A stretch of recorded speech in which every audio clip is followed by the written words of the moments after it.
What's up, everybody, and welcome to another edition of the God Next podcast. I'm your host, Mitchell Baldwin, with my co-host, Donovan Moore. Yes, sir. We back after a little hiatus, man. Yes, sir, man. Work's been going pretty well so far. How about you, D? Same old, just working hard, bro. Working hard, man. I know you're doing your thing up there, bro. Yes, sir. We're just trying to get to it. But today, we're not focused on work. We're not focused on anything more than NBA playoff basketball. It's playoff time, as you guys know. We got the NBA playing going on right now. We had some pretty interesting games so far. Shout out to OKC winning that game last night. That was absolutely crazy, man. Shea is that guy, it seems like. Without further ado, man, we're going to go ahead and get into the episode. We're going to talk about each of the playing games that we have left. Go through the East and the West playoffs, who's going to win what, and who's eventually going to win the finals. So make sure you guys like, comment, subscribe, all that type of stuff. You see the socials on the page right here, man. Make sure you give us a follow. And without further ado, let's get into the intro.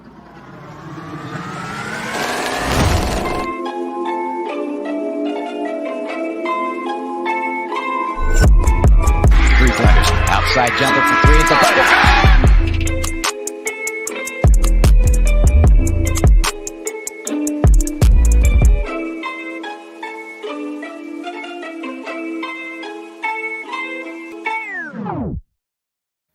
That was wild. All right. That was wild. Yes, sir. That was the first time we used it over here. All right, so we got the East play-in matchup still going on. That's on Friday. We got the Miami Heat and the Chicago Bulls. Yeah. Donovan, I'm going to go ahead and toss it off to you here, man. How do you feel about this matchup going on here? I mean, I believe the Heat have not beat the Bulls yet this year. They haven't, but if there's one thing I feel like Miami has going for them besides the home court advantage, it has to be the coaching. So Eric Spoelstra, as we all know, he's a championship level coach. He's going to get the best out of whoever he uses. And I feel like this is just Miami's kind of been underwhelming this year, but at home they kind of got punched in the face by Atlanta, who I thought they were a lot better than, more physical than. And to come out and lose that game, I feel like they bounced back versus Chicago. And I think Jimmy Butler has to have a big game here, like one of those, like the performance similar to the performance he had Game 7 versus Boston. It has to be one of those type games just for Miami to win. But I'll take Miami at home in this one. Chicago, they fought hard versus Toronto, but I just think Miami kind of edges them out here. Got you. Hate to say it, man. I think the Heat season kind of ends here, man. I'm not going to be honest. I mean, I'm not going to lie to you. We just have been so bad this year, man, and just like I don't understand how last year, we go up against the Celtics in a 7-game series. We were 3 away from making the finals, and then you look at the team. We didn't have Tyler Hero for a lot of the series. We had Jimmy Butler out for a couple of games, and a lot of guys stepped up, but ultimately it came down to the end. Jimmy just didn't have enough help. So it's like, how did you see that Jimmy didn't have enough help in the finals, and then on the offseason we decide, hey, let's just run it back with the same team? It doesn't make any sense. And it's kind of makes sense why we're seeing this version of the Heat, because what changes did we really make at the end of the day? The Celtics got better. They picked up Malcolm Brogdon, and they, shared up a little bit. The Bucks went and got, players like Myers Leonard. They have Goran Dragic. Jay Crowder. Like, all these other teams beefed up their teams, and it's like we didn't. And it makes sense as why we're seeing why the Heat are not – we went from the 1st seed to the 7th seed this year. Like, there's a big difference there, and there's a reason. Like, even teams – in between us got better. Like the Knicks got better. The Nets, while they're not the KD and Kyrie Nets, they still have Spencer Dinwiddie, Dorian Finney-Smith, Cam Johnson, Mikal Bridges, who's been great for them. So it's like all these other teams have great talent and things. We're the team left out, honestly. So I would not be. And honestly, I kind of want to lose this game tomorrow as a Heat fan, just because I think we really just need to take a step back and fix this roster, man. This feels like, I saw this on I think Twitter, this feels like the exact same team from the bubble in like 2020. And I can't lie, it does feel like that. It's the exact same players for the most part. We have not changed our roster in like 3 years. And I think it's really time for a shakeup, because this can't happen, man. Against the Hawks, bro, against the Hawks, who have not been – they've been struggling all year. The DeJounte Murray edition I didn't really love, and they've just been kind of mediocre. But they came out and they showed that on any given night, they have offense at least, and that's something that the Heat don't have. And it's sad to just watch it happen. If Kyle Lowry doesn't go for like 33, 36, this is probably a 40-point blowout, because Jimmy and Bam just didn't show up. So, yeah. I'm gonna have to rock with Chicago here to go and face the Bucks, and it's gonna be another first round matchup between the Bucks and the Bulls. That is gonna be my guess. In the West play-in, we have the Nuggets, and they're gonna play either who do they play? Thunder or Timberwolves? Yeah, either Thunder or Timberwolves. So who do you have for I thought the Pelicans was going to win because I was going to say the Pelicans. that? Okay. But I'm gonna go with the Timberwolves. Rudy Gobert should be back for the game. I feel like that's huge in terms of just defensively because SGA really likes to attack the rim, draw fouls. He's a big contact type of guy, and then try to get his points either mid range or somewhere near the paint, or just creating contact and getting to the line. So I feel like Gobert can help there. And then on the other end, I don't think the way Karl-Anthony Towns played versus the Lakers, I thought like he did enough to almost win the game by himself. Anthony Edwards didn't have that great of a game. Well, I don't think Anthony Edwards will have back-to-back 2 bad games. Right. That's just hard for me to see. And then they'll be at home as well. I think the Timberwolves will win this one. It may be a little close, but I think they'll pull away late. Yeah, I think I'm gonna rock with the Timberwolves here. I think overall their talent is a little bit better than the Thunder, even though the Thunder have shown that they have some sneaky talent as well. Josh Giddey had that 30-point, almost triple-double last night. Mm-hmm. You know who Shea is. I don't really have to explain who that is. Lou Dort had like 26 last night, which was another great addition. Like they get a lot of help from a lot of different places. So, I mean, obviously, I think it'll be a competitive game. And like you said, I think the biggest point here is Anthony Edwards, man. I have never seen him look so pedestrian or make him look so average or like he doesn't have that dog in him, which is it's crazy. I've never seen that before. So I think he's going to come out very different for this game. I feel like there's absolutely no way that he does not show up for this game. And it's going to be him and Shea really going back, really back to back at each other. And I like the Timberwolves defense a little bit. Jaden McDaniels is a pretty big loss for them. But I do think ultimately they'll be able to pull it out and be able to win the series be able to win the play-in game against OKC.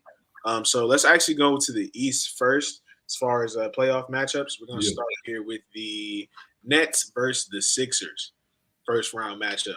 Donovan, how do you feel about this matchup, man? This one is pretty straightforward for me. The Nets, they've had a solid year, even with everything that's been going on for their organization. But the road pretty much ends here. The Sixers, we know pretty much every year where they're going to be capped at the second round. So I feel like they're going to win this first round series. And I say 5 games. Brooklyn just doesn't have enough. I think Mikal Bridges is solid enough to get a game, maybe. But overall, I don't think Brooklyn has an answer for Embiid. I think Maxey has a great series. I think at most Philly gets this done in 5. It could even be a sweep, but I'll say 5 games. It's actually funny because I feel like I could see a sweep. I could also see a 6-game series. This really comes down to me to one man and one man only, James Harden. If the Nets can play some physical defense and kind of get in Harden's skin a little bit, there's going to be at least 2 games where Harden does not look like James Harden. And that's going to be enough for the Nets to be able to take a game or so. So ultimately, I'm going to go with 5 here. I do feel like the Nets might decidedly get 1 game. And I'm going to trust that Harden can show up for this series. But if he doesn't, it'll go 6, maybe more. But, yeah, ultimately, I do have the Sixers winning this one. So we're going to move on here to the Knicks versus the Cavs, which I think is another decent series, interesting series here. Donna, how you feel about this one? Is Julius Randle back? Great question. I'm going to assume yes. Okay. If not, then it doesn't change my answer personally. It doesn't change my. Yeah. If Julius Randle is back, I'm taking the Cavs in like 6 games. If Julius Randle isn't there, I'm taking the Cavs in probably like 5. Okay. And the reason I'm taking the Cavs, I just feel like with Donovan Mitchell and Darius Garland, you have 2 shot creators right there.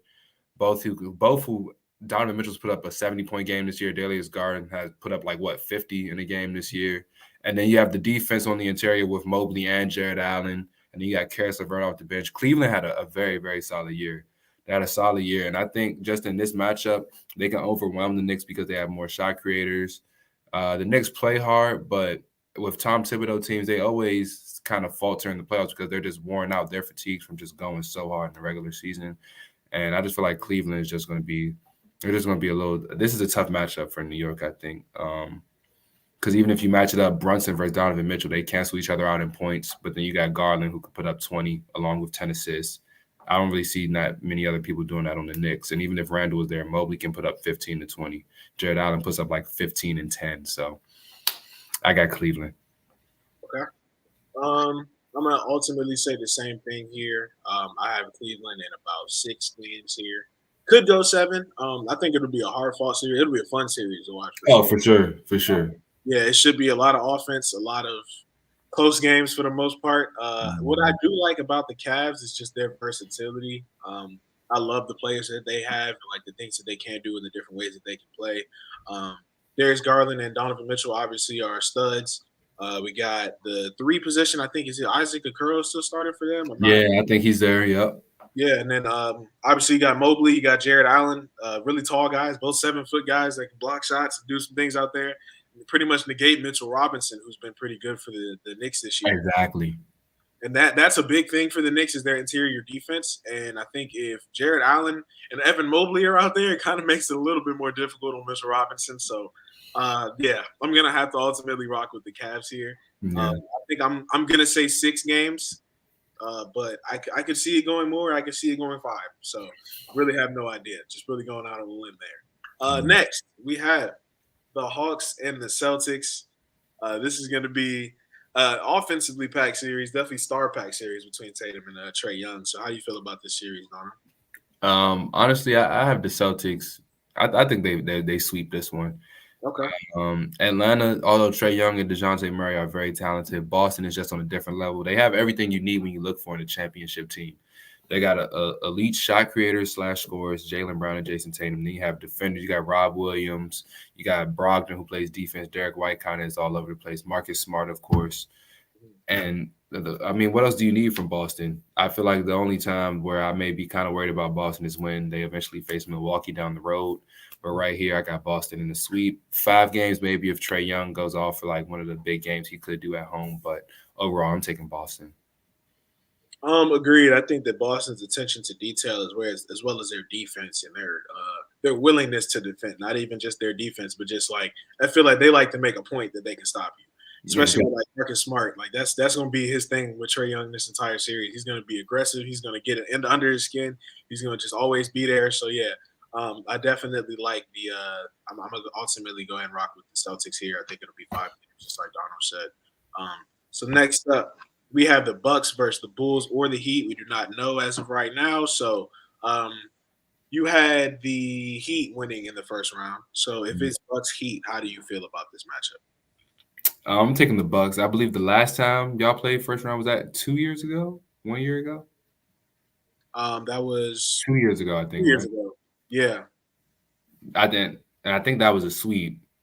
Yeah, that's the last time we played them, and that was a sweep. Yeah, that was when I think when they got Drew Holiday, and we were starting Kendrick Nunn at point. I think they had PJ Tucker. They had Pete. That's the year they got Pete. The year the Bucks won the championship, I think. Mm-hmm. Yep. Yeah. And I think the Heat pretty much have the same team from there. So I am taking the Bucks. Like if I'm taking the Bucks regardless, I think it'll be, if not a sweep, 5 games. Okay. If not a sweep, I'm gonna say 5 games. This team really reminds me of that time that we got swept. I just feel like we don't have enough talent to really make anything shake here. And the Bucks, like even their 15th guy off the bench is Myers Leonard and Goran Dragic, who were like key parts of the Miami Heat when we made our run. So it's like it's crazy, bro. How life it comes full circle, man. So yeah, rocking with the Bucks ultimately. I'm gonna say 5 games out of respect for my team. Okay, we are at least a little bit competitive here. Yeah. So we're gonna move over to the West Conference now. We got the Grizzlies versus the Lakers in a first-round matchup. Save the West for last because I think this is going to be one of the craziest playoffs that we've seen in the West in a long time. So, Grizzlies versus Lakers, who you got, Donna? I'm going with the Lakers. Okay. I'm going with the Lakers. I'm taking the Lakers, and I'm going to say 6 games, 6 or 7 games. The reason I'm going with the Lakers, one man, LeBron James. He's back.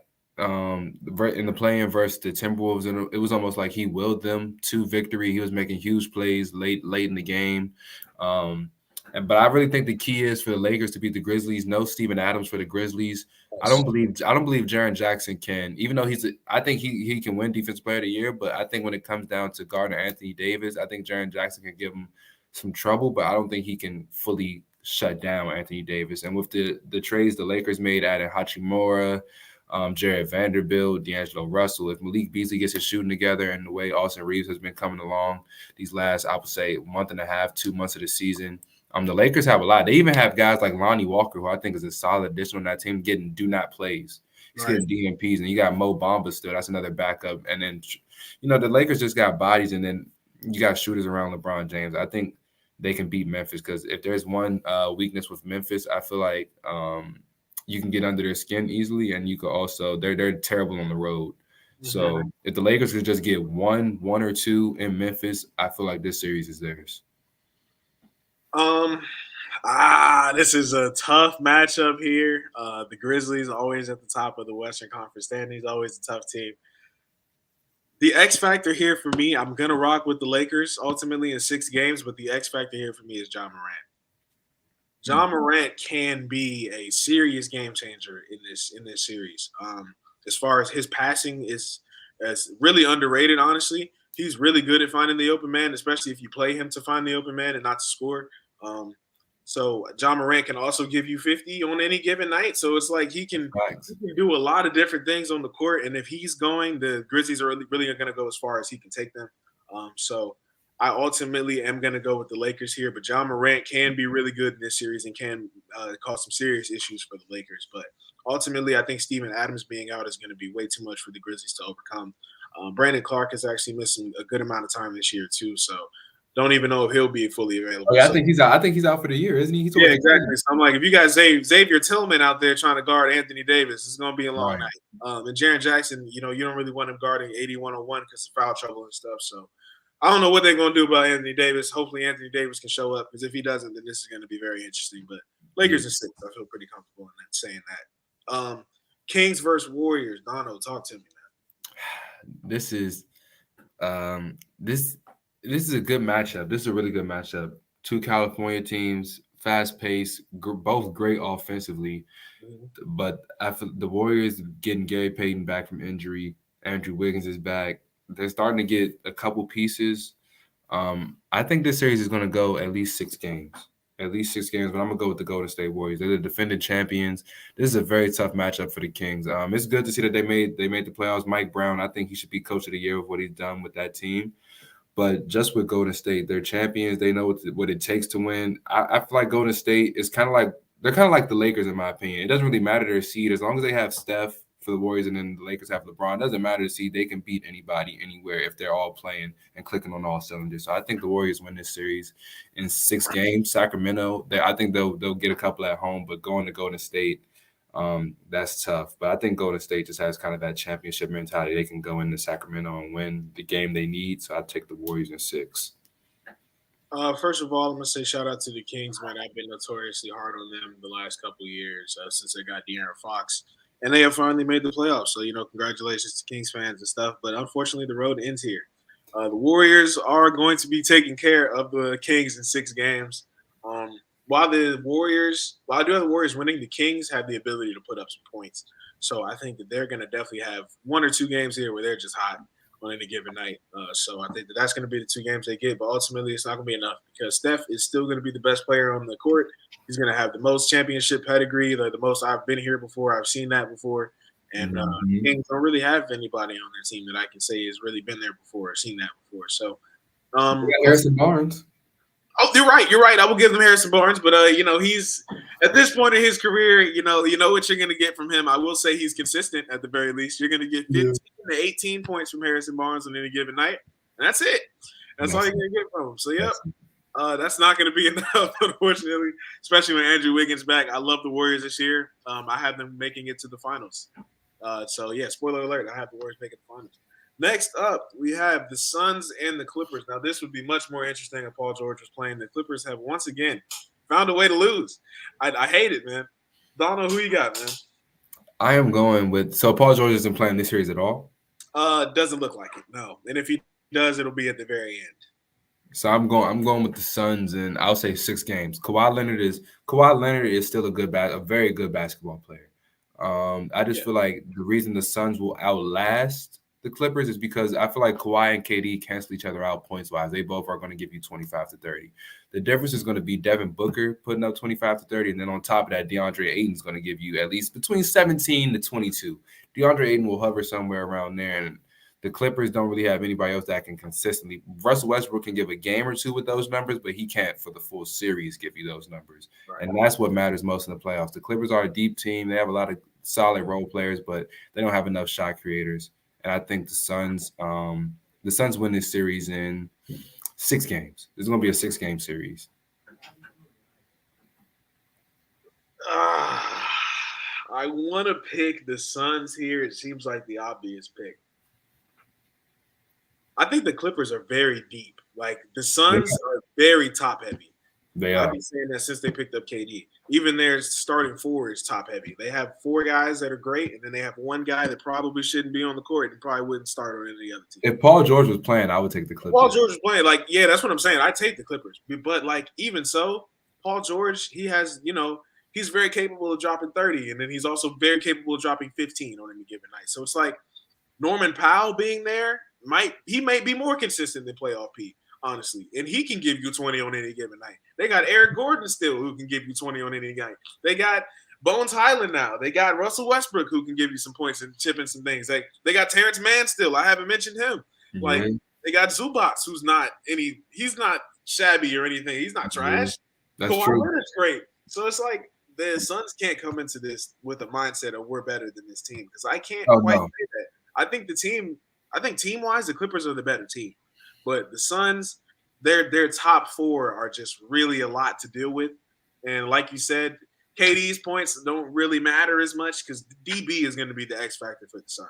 Mm-hmm. They're really going to go as far as DB is. If DB's cold, then it's going to be a rough series for them. Exactly. I'm going to say 7, actually, man. Especially if Paul George can come back around game 6. Game 5-ish, maybe. That would change things depending on how the series is going. That could change things. Yeah, and I love their depth too much. And then Ty Lue is one of the best coaches in the NBA. So I mean, this is not going to be a walk, a walk in the park. Nah, because remember the Clippers took them to 6 a couple years ago when Kawhi tore his ACL when Phoenix made the finals. So exactly, and it's like you can't playoff P not being there is a big hit for them. But at the same time, he is on any given night he can't show up. So it's like Norman Powell and Eric Gordon. I can kind of trust them more offensively to show up a little bit. So, yeah, I'm gonna go 7 games in this one, but ultimately I will rock with the Suns. Next up, we got the Nuggets versus either the Thunder or the Timberwolves. We have no clue as of right now. We both picked the Timberwolves to win this one, so let's just say Timberwolves. Nuggets versus Timberwolves. How do you feel about this matchup? I'll say the Nuggets in 6 games. Okay. The reason I'll say the Nuggets in 6 is because I just know that with the Nuggets, their problem isn't scoring, it's defense. Yes. It's defense. And the Timberwolves, they have an issue with closing games out, which we saw last year when they went up against Memphis, who I thought they honestly should have beaten the first round. They should have beaten Memphis last year in the first round. So the Timberwolves they're solid. The Timberwolves are solid. They're no pushover. So that's the reason I'm gonna say the Nuggets win this one in 6 games. But the difference I feel like here is going to be the coaching, and then just the. I honestly say IQ is going to play a huge part in this series. The Timberwolves, it's almost like they found ways to lose games. Yes. Like against the Lakers, they found a way to lose that game. Karl-Anthony Towns got in foul trouble late. Lakers make a huge run. Then it was almost like the game just completely slipped away from them. Denver's an extremely tough place to play. So I'm going to go with Denver in about 5-6 games. It'll be competitive because you could throw a few different people at Jokic with Towns and Gobert. And if they had Nas Reed, that'd be another person. But I'm going with the Nuggets. Ultimately, I'm going with the Nuggets. I'm going to say it's actually going to be in like 5 games here. I think the Timberwolves, we haven't really seen what the effects of that fight has been quite yet. And I think that'll kind of show itself in the Nugget series. When they, have their back against the wall a couple times, they might need a couple like late buckets and they can't get them. They might, implode from there. So you never really know. I mean, the Timberwolves, decent team, man, but obviously I don't think that they have enough star power to make it work, especially if you got Cat and Gobert out there because Cat can't really be his complete self. And you just got 2 bigs out there. It just looks clumsy. It's a weird fit. So I'm rocking with the Nuggets here. And with that being said, we're going to move on to the second round in the East. So, matchup here, we have the Bucks and the Cavs. Who do you have winning this series? I will take the Bucks in 6 games. I'll take the Bucks in 6 games in this one. This is just one of those series. I don't think Cleveland exactly has somebody that can guard Giannis, and then pair that with Drew Holiday, who can interchange between guarding either Mitchell or Garland. It's just that's just going to be a tough series. And you got Brook Lopez, who's transformed his game to be an elite rim protector and then a very solid 3-point shooter. Different from when he first came into the league, where he was mostly a low post guy, not really too much defensively. It's almost flip flop. And then with the Bucks championship pedigree, I feel like a second round exit that's a great season for Cleveland. With what they've been through since LeBron's left, a second round exit is very, very good for them. And I think they'll put up a fight in this one, but I'm taking the Bucks in 6 games. Yeah, to that point of Brook Lopez, I think it should be studied the way that he's changed his game. Mm-hmm. Completely molded his game. It's crazy. How do you go from being a defensive liability and a mostly one of the best post players in the NBA? Actually, he was a really great post player in his prime. To just a 3-point shooter, well, really good one to be honest. He shoot them jumps from deep, and an elite shot blocker. It's crazy how he's just really morphed his game, man. That should be talked about more. But nevertheless, I love what you said about Drew Holiday is my guy, man. You play with Christian. I think his game really mirrors Christian a lot. Like he plays the right way, he makes the right play, and you can count on him every given night, man. I love Drew Holiday, and I think the Cavs' strength, if anything, is their perimeter play. And I think Drew Holiday, being one of the best perimeter defenders, he's going to be able to cause some issues for Garland and Mitchell. The Cavs do have size, though, so that kind of concerns me with the whole Giannis thing. But again, Brook Lopez being there changes a lot for them because the floor will be completely spread. You can't leave Brook Lopez open. So then you got Jared Allen out on the perimeter, and you got maybe Mobley trying to play in between, but then there's going to be a couple times where Giannis drives in. Maybe he'll catch him a couple times, but then Giannis is going to be able to find the open man when he sees Mobley or whoever help over. So I got the Bucks in 6 in this one. It could be closer depending on, Drew Holiday. If he has a couple rough nights where he can't, do a lot of Drew Holiday stuff completely on the defensive end, then I think the Cavs might be able to catch a couple games here. But ultimately, I'm rocking with the Bucks to win that series. Next, we have the 76ers and the Celtics, man. This is going to be a good one. The Sixers are 1-3 against the Celtics this year. And the one win that they got was with Jaylen Brown out. So how do you feel about the Sixers and Celtics? I like the Celtics here. The Sixers, every year, they find a way to lose in the second round. And I feel like the streak continues this year. I want to say Celtics in 5. You know what? Yeah, Celtics in 5 games here. Embiid is a very good player, but it's the rest of the team I'm worried about. Like you said, James Harden, even though he's the league leader in assists this year, for whatever reason, when the playoffs come around, everything we've seen from him in the regular season never translates over to what we see in the playoffs. Tobias Harris, I feel like he's extremely overpaid. He's getting paid about $40 million to put up 16 points a night, 17 points max. Tyrese Maxey, I feel like is going to show up, but that won't be enough. Boston is just too complete of a team, and I feel like they're locked in, they're focused. They know what it takes to reach the finals. Now I feel like they're on that stage where they want to win. They know they can make it there, but they want to win. So Boston's they're not going to play around. They're going to beat the Sixers in 5 games, 6 max.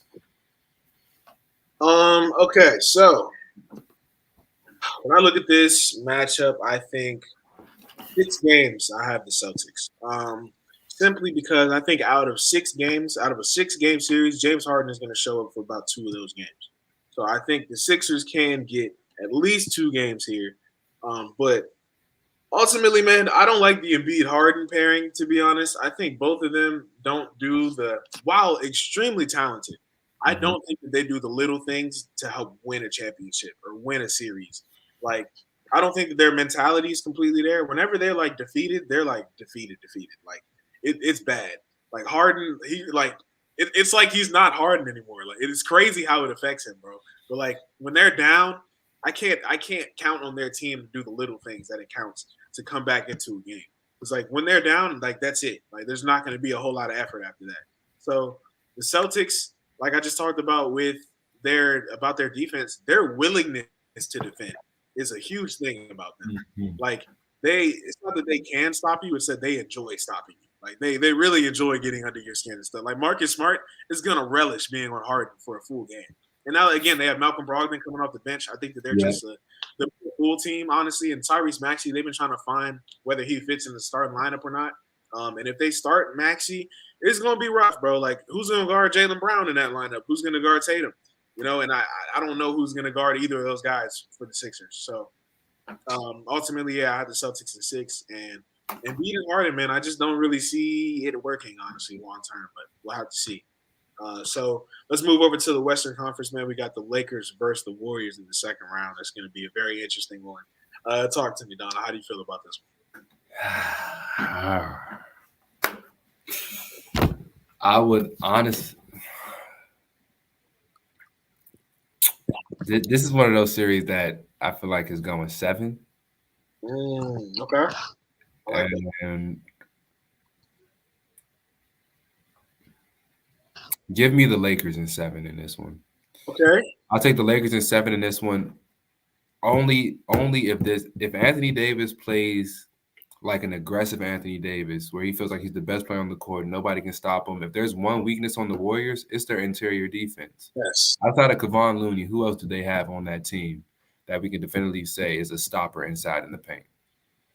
There's nobody you can name. And then the Lakers even beat the Warriors a few times without LeBron to end this season. And Anthony Davis was dominant.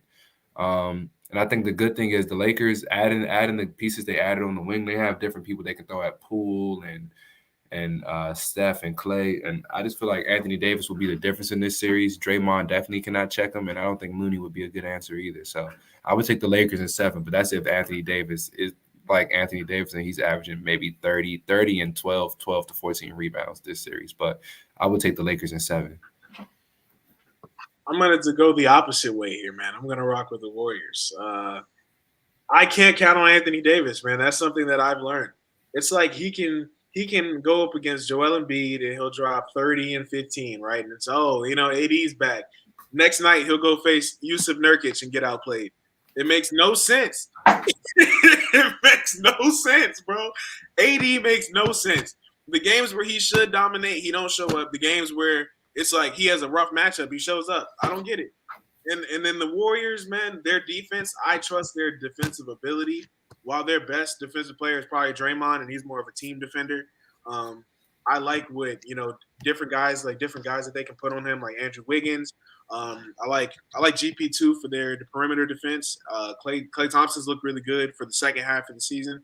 Let me see. They got I think Wiggins being back is really big for them, honestly. They still got Kuminga. They still got Kuminga, who's solid. I mean, he's a body, but I mean, I can't really expect him to do a whole lot. The thing is, like you said, it's going to be Anthony Davis, man. They're only going to go as far as Anthony Davis can take them.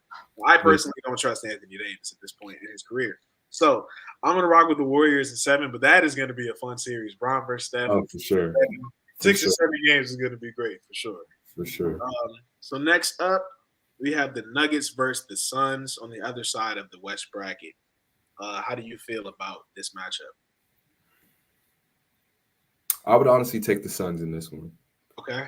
I would take Phoenix in this one. I know they're still working through some chemistry things, but as I mentioned earlier about Denver, I don't really see too many defenders they have on out in their starting lineup. Actually, Aaron Gordon is a solid defender, and so is KCP.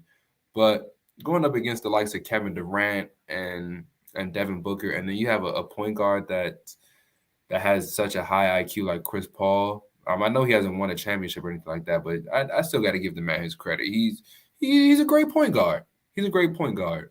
So I feel like this is just one of those series where Phoenix can overwhelm Denver. I think DeAndre Ayton, he won't shut down Jokic, but they can kind of almost match each other. Jokic is going to put up 25 to 30. Ayton can give you 20.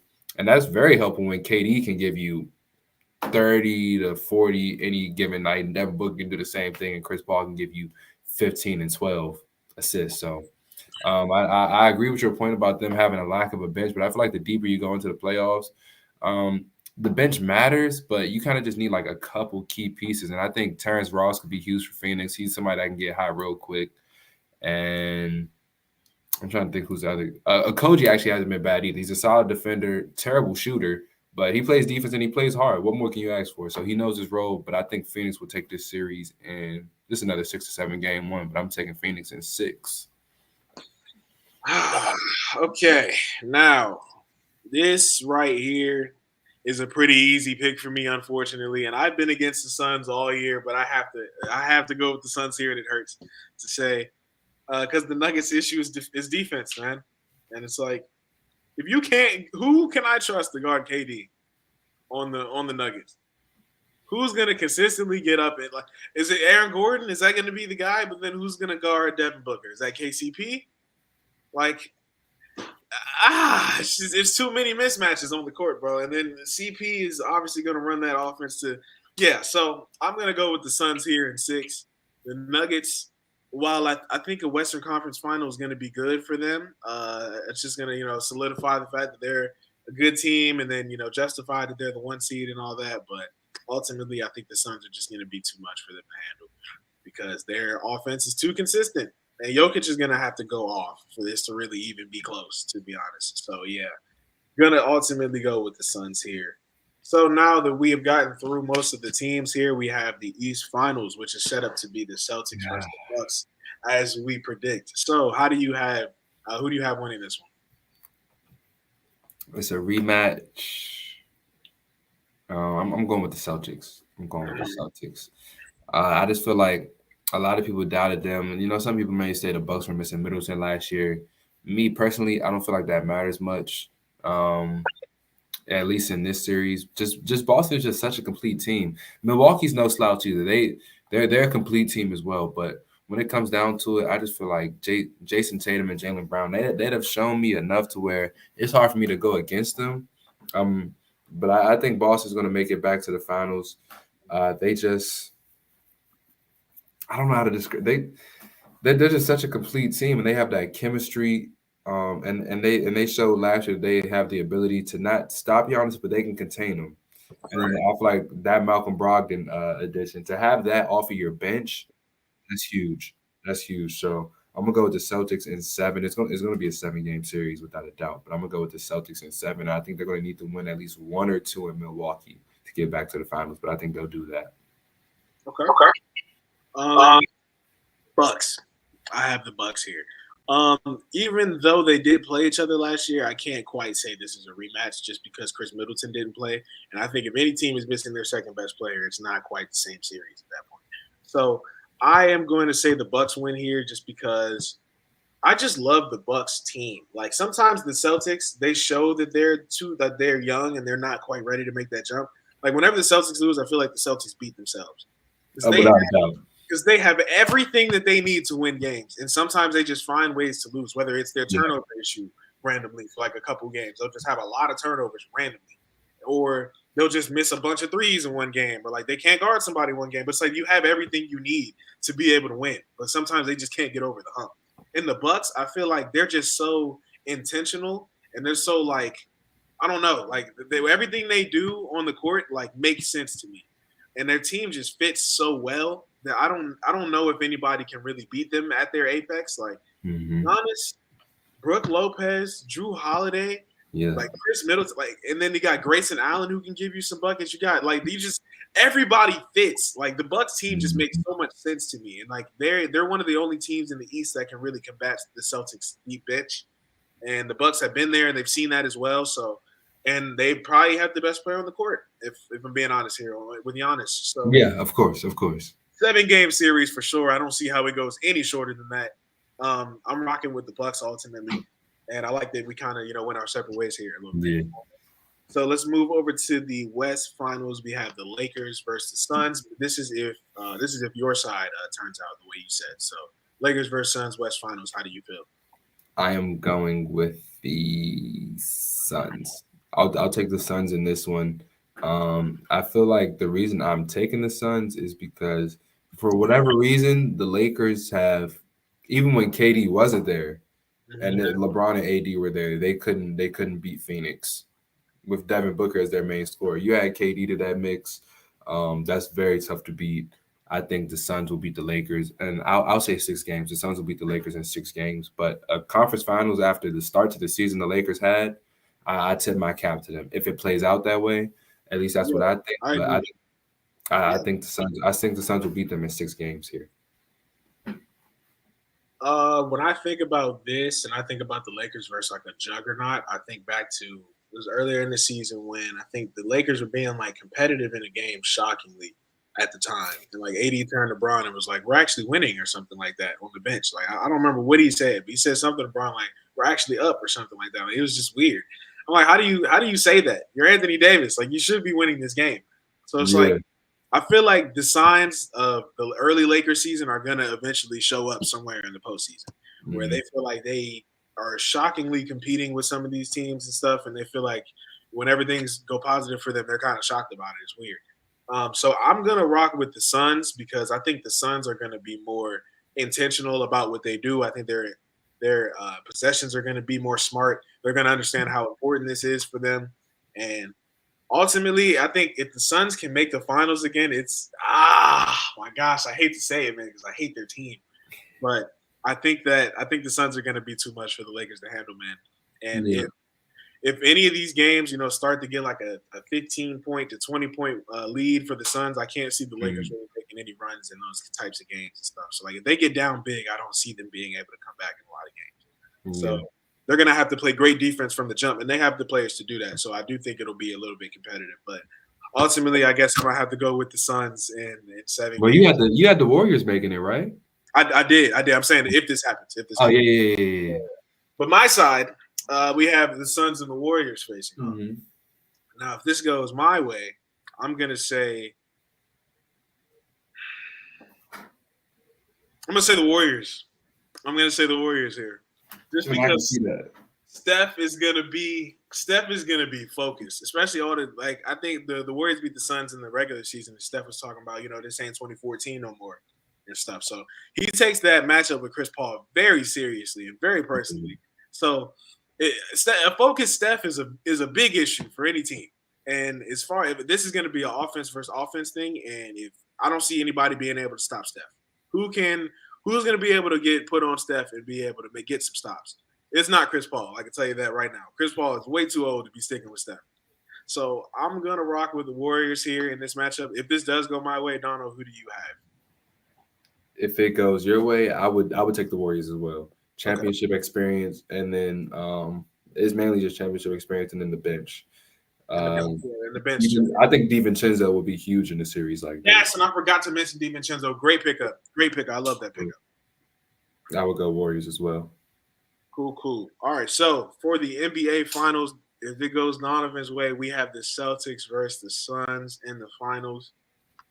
Who do you have in this matchup, Donovan? I would take the Celtics. Okay. I would take the Celtics. Okay. Because it's just one of those things. Jason Tatum and KD, they cancel each other out. That's 30 points. Jaylen Brown and Devin Booker, 25 to 30, cancel each other out. So then you get down to DeAndre Ayton. I feel like with Al Horford inside and Robert Williams, they can kind of contain DeAndre Ayton. And then Chris Paul, you got Marcus Smart, you got Malcolm Brogdon. And from Brogdon and Smart alone, at just the point guard position, they could put up 15 apiece and like at least 5 assists apiece. So you're basically getting 30 points and 12 assists from your point guard position. And we can't forget Derek White, who's another big piece.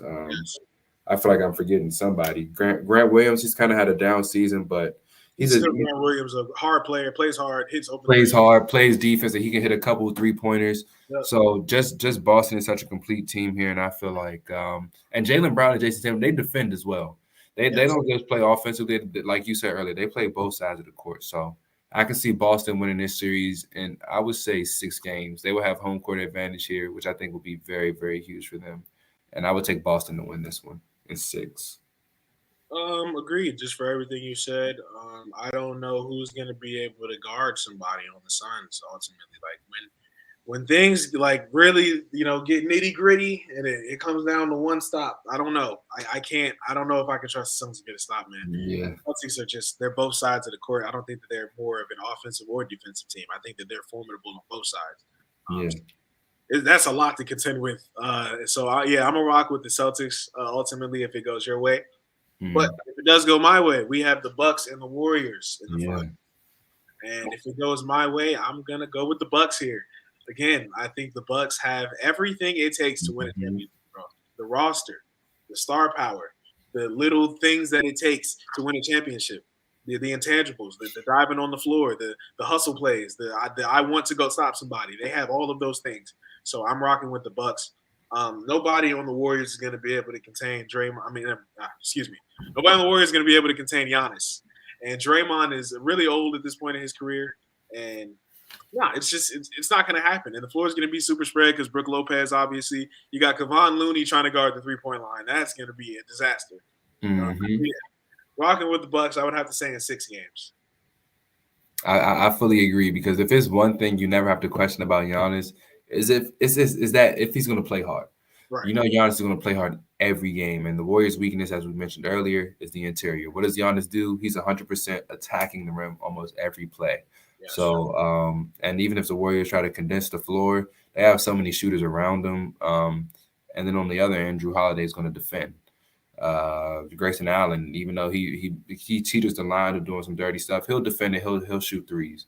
Jay Crowder, another guy, defend, shoot threes. Brook Lopez, defend, shoot threes. The Bucks have just, like you said, constructed this team perfectly to fill around Giannis, and it's nice. And Pat Connaughton as well, another athletic guy, defend, shoot threes. Athletic guy that can play defense and shoot. Like they have a type that they go after as far as players that fit their team, and then they follow it to a T. And like everybody on their team is able to spread the floor and get buckets themselves sometimes off the ball when they need that.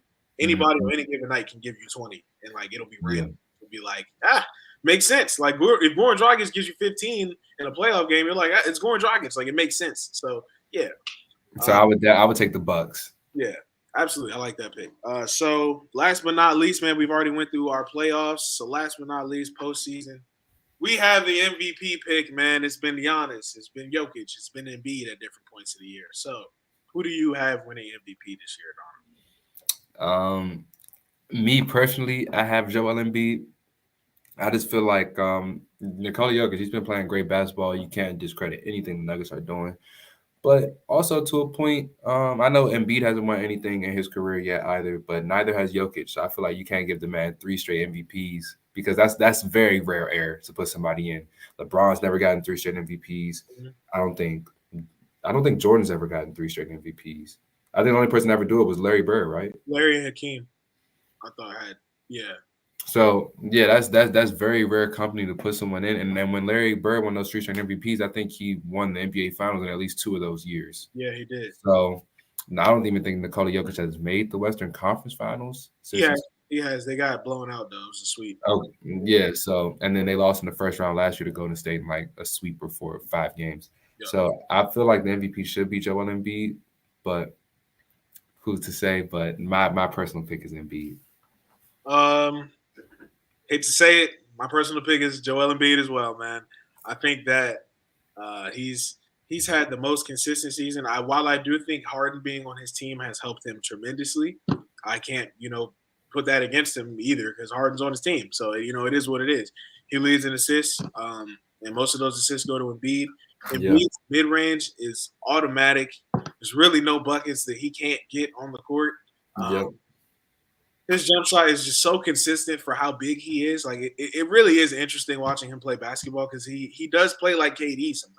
Like he'll just get in the post and hit you with some hesitation, pull-ups and stuff. Like I have never seen a center with such a saucy bag at the same time. It's crazy. So I am gonna say that Embiid is the MVP here. I'm a big Jokic guy, but yeah, 3 MVPs in a row is insane, and you'd have to be one of like the top 20 players in NBA history. I can't say Jokic is that just yet. So, yeah, and Embiid definitely I think it's his turn to get one. So that's going to do it for this edition of the God Next podcast, man. I hope you guys enjoyed the episode. We're trying to get more episodes out to you as we can. Make sure you guys like, comment, subscribe, all that type of stuff. Follow us on TikTok. Follow us on Instagram, man. We're going to be doing some great things over there. D, is there anything else you want to say? Nah, man. Just keep up the great work, bro. Keep up the great work, man. Absolutely. Well, we see y'all, man. #GodNext. This is the God Next podcast. We will catch you guys next time.